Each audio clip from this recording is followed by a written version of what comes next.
Bonjour! Welcome to another Word tutorial. Today, we're going to make a flyer. Let's dive right in. We're going to cover a few tools today. Word art, which are fancy graphics using just your words. Columns, we're going to split a document into multiple columns so that it looks nice and it's easy to read. Drop caps, which is kind of neat. It's a throwback to the old days when they used to do illuminated documents. Unordered lists, how to make bullet lists and things like that, make things easier to digest and kind of process visually, and then how to use various kinds of breaks, as well as some new techniques for inserting images. In fact, there are 3 images we'll be supporting, inserting, and we'll show you some tricks to make them look nice on the page and not mess up the formatting that you've so carefully created in your document. The start file is here. I had it previously downloaded. We'll just click on it again. I have it already set to download to my ITECH 100 folder in my documents, so I'll hit save. And you might just download it to your downloads folder. You're only going to mess with this file this once, so it doesn't really matter where it ends up. But if you like to keep things organized, make sure that you do create folders for these things. I'm going to open it here. If you're using Microsoft Edge, Edge is doing this thing now where it'll open it up in another tab and you can see the document, but you can't edit it. There'll be a button at the top that will allow you to download the file to your computer to do editing. I don't know why they chose to do that. Microsoft makes a lot of weird choices sometimes, and I don't know I don't know what to tell you. If you have trouble with it, you can just look back at previous recordings from other classes. I happen to use the Brave browser, so if you're interested in that, just ask during class, and I will tell you all about it. Here's the document. This was from a event that we were involved with a couple of years back before the pandemic, where we were building a quadcopter. In fact, it was the year that the pandemic started. I'm going to use the colorful scheme because it looks nicer. It was right the year that the pandemic started, so we never actually did participate in the competition, but here we are. I am going to rearrange my windows here real quick so that I can see what I'm doing, and then step 1. Let's zoom in. You can use the little slider here. I usually, when I want to zoom in, I hold the control key on the keyboard and scroll the mouse wheel forward. You go forward and back, and that will zoom in and out. So let's start. I have non-printing characters on right here. I'll periodically turn it off so you can see what things look like, but I'm going to keep them on for now. Now I'm going to select the first paragraph of text, or the first line of text. I'm going to make this into some word art. To do this, we're going to go into the Insert tab. So it's right next to the Home tab. We're going to look way over to the right. In this text group, there is a tool called Word Art. We're going to select this kind of like nice little gray one over here. You can do other stuff with Word Art, but these are probably, these are some of the default ones. Now right now, it's throwing off all of my formatting. So I am going to fix that. So right now it's set like here and the text is kind of wrapping around it, and that's weird. So the first thing we'll do is change the position. So we're now in this context tab, which says shape format, and this is a shape. So we'll look over here, and here's actually where you can change your word art styles to all sorts of things and add other kinds of effects to it. First, we're going to set the position, and we're going to set it here at top left, or I'm sorry, top center. And that will cause the text to wrap around it and be underneath it. Then we're going to ensure that text wrapping is on. So we're going to have it wrap in on top and bottom. So just to make sure that any text will be below it and will never be, will always be above and below it. So basically we've positioned it exactly where we want it, like dead center in the document, and then we have positioned it, we've changed the way text wraps around it so that it'll always either be above or below it. So for example, if I pick it up and grab it now, if you like mouse near the edge of it, you can like drag it down. You'll see how like the text kind of like only goes above and below it. So that's what we're doing there. Undo. Control Z to undo. So that's what I've got.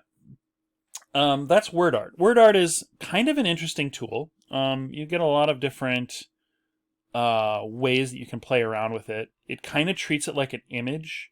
You can play around with theme styles. You can change the type of word art that it is, and you can mess around with different kinds of effects that it is displaying. Adding things like glowing effects and whatnot. So you actually have a fair amount of control over the effects that it's going to display. Next thing I'd like to do is do something with this, so that this line right here, actually we can just we don't have to select this, we can just click on it. And then in the Home tab, there's this thing right here called Styles. So I want this to look a little bit fancy. So I will click inside this line of text here somewhere, it doesn't matter where, and I want to set this to the subtitle style. And notice how it changes when I mouse over it to give you like a preview. So I'll click subtitle, and then it kind of like, it looks different. It sets it apart from the rest of the text. So that's subtitle style. I'll turn off the non-printing character so you can see what I'm talking about, what it'll look like without it. Now I want to add columns. Like right now, I want this to be like a newsletter or a flyer. These flyers have column text. They look nicer when they're columns. It's easier to read. It's easier to digest. And the way this is a little harder to digest. You'd have to read it like you would a normal essay. We're going to do something a little fancier though. In order to columnize this, though, I will need to separate the title and subtitle parts from the rest of the document. And we do this by going to the Insert tab, and we want to create it's not a page break. Sorry. Pause. My mistake. It's in the Layout tab. So we click here at the end of this line with the subtitle, and then up here we have the breaks. And what we want is a section break, but we don't want a new page, we just want it continuous. We just want to say, it basically creates a point where you can add formatting to one part that won't affect the other part. So we're going to create a continuous section break. And it will do very little. Let's get rid of that extra line. It'll make it look like nothing has happened. If I turn off non-printing characters, it looks like nothing has happened. But really, there is a new piece. So it's kind of like a new character that's in there that basically pushes everything else after it and creates a new formatting area. So now I can have my insertion point, the little blinky line here, and I can go back to layout and add columns that won't affect the top header part of the document. So let's split this into 2 columns. And there it is. It's easy as that. It basically creates 2 sets of 2 areas where text can go, and it divides it so that you would read the left first and then the right column, just like a newspaper. We will notice that it is not balanced. When you create columns, you really do want the text balanced on both sides of the column white space. To do that, we are going to click right before the word when in the first column. So this is about kind of like halfway through the document. And we'll go to Layout. And in breaks, we want to create a column break. And a column break will break the column so that the rest of it will just go to the next column. So we click that, and that balances everything really nicely. And I think it looks a lot better. Now, let's make, so the next part is we want to take these 2 paragraphs, and this is the section of the flyer that describes what the competition, this quadcopter competition, is going to look like. So let's take these 2 paragraphs, select them, and if you click out here in this column, it'll select like entire lines, which is really easy to select everything rather than try to click right at the beginning of each line and select it down like this. So I just go like this. Then I go to Home, and all of your list tools are right here in the paragraph group. So I am going to select an unordered list, also called a bullet list. Click it, and the 2 little bullets will appear. And that looks a little bit better. It makes it a little bit easier to read, gives a sense of what the purpose of those paragraphs are. Now let's do something kind of fun. Right here, the letter W. Let's make that into like an illuminated first letter. Like, we call it a drop cap. We do this again in the Insert tab. Way over in the text group, we have a tool called drop cap. So all you have to do is have the insertion point right before the W, click on drop cap, and click make it dropped. You can also do in the margin, which will tab in the entire column, or actually it moves it out into the border, which is actually kind of cool. We're going to do the dropped though. So basically what it'll do is it'll take that first letter and make it into an image, and then have all the other text kind of wrap around it on the side, which creates a visual appeal to it. You can resize it if you like. If you click it on there just right, you can make it a smaller drop cap, but I'm going to leave it at the default size, which takes up 3 lines of text. Okay, now let's add an image. And this is going to really mess up our formatting if we're, but we can fix it really simply by just like carefully adjusting some settings. So here's the image. I'm going to go back to the top of the tutorial page, and I'm going to open all 3 images in new tabs. So here's image 1. We'll open it in a new tab. Image 2, open in a new tab. Image 3, open in a new tab. So now I've got the drone, a picture of someone soldering on a circuit board, and a picture of the floral motif for the Leech Lake Tribal College. So we're going to take the drone. We are going to right-click on it, click on Copy Image, not Copy Image Address. We want Copy Image. That transfers the image data into your system's clipboard.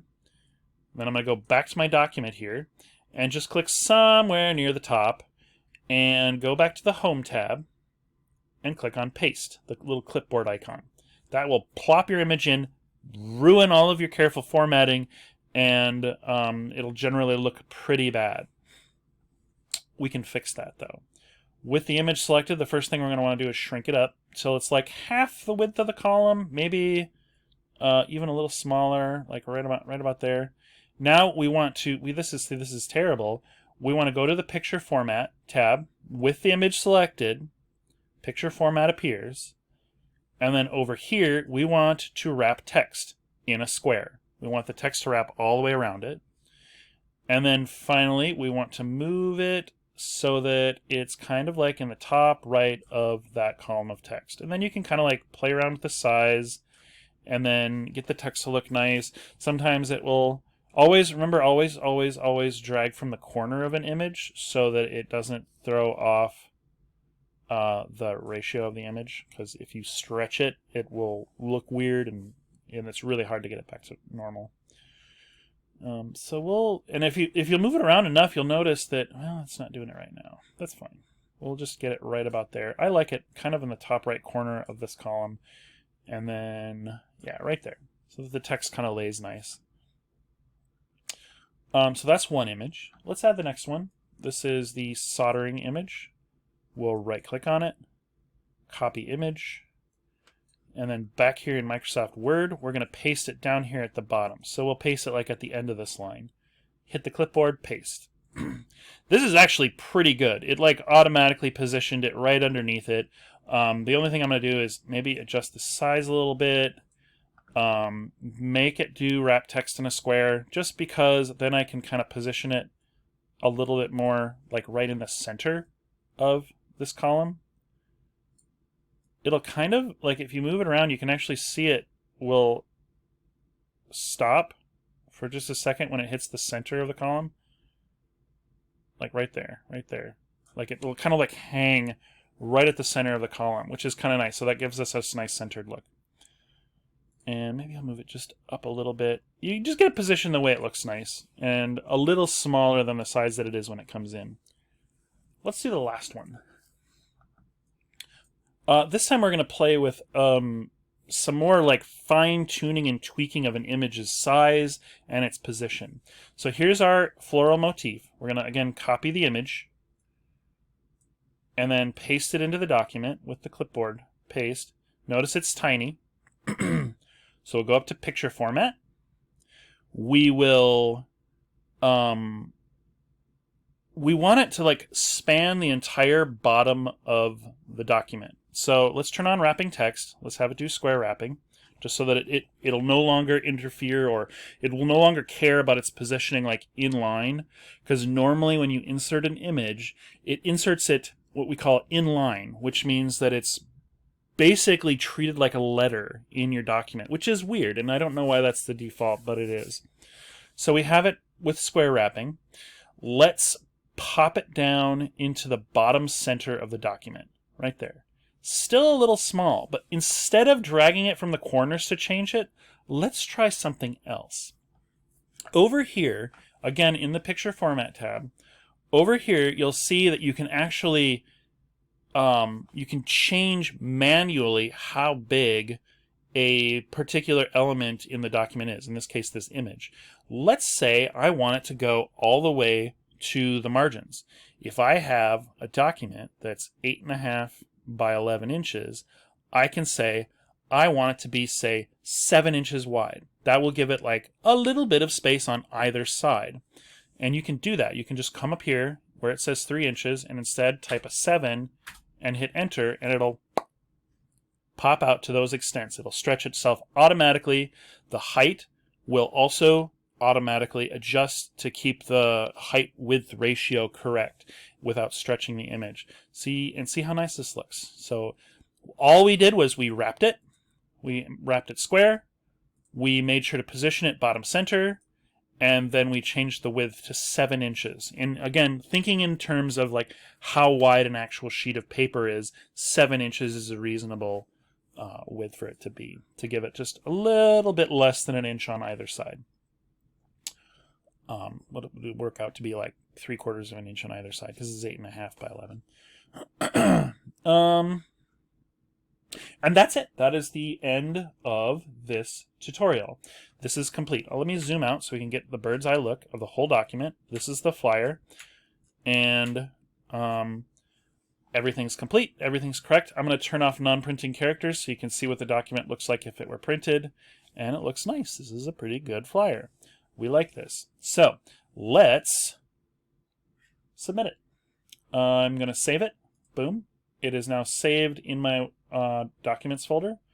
I'll bring back over my Canvas page, click on Start Assignment. We will choose a file, and then I'm already in my ITECH 100 folder. If you have to re-navigate to it, you can click on your documents or go to your most recent files in your quick access. But since I'm already here, I'll go to my ITECH 100 folder. I'll click on Newsletter Start, which is the name of the file. We could have saved it as something like Newsletter or something like that, but Newsletter Start. We'll click on Open. You'll see the file name right here, newsletterstart.docx, and then hit Submit, and we're done. And that's it. I hope this was useful to you, and we'll see you in the next one.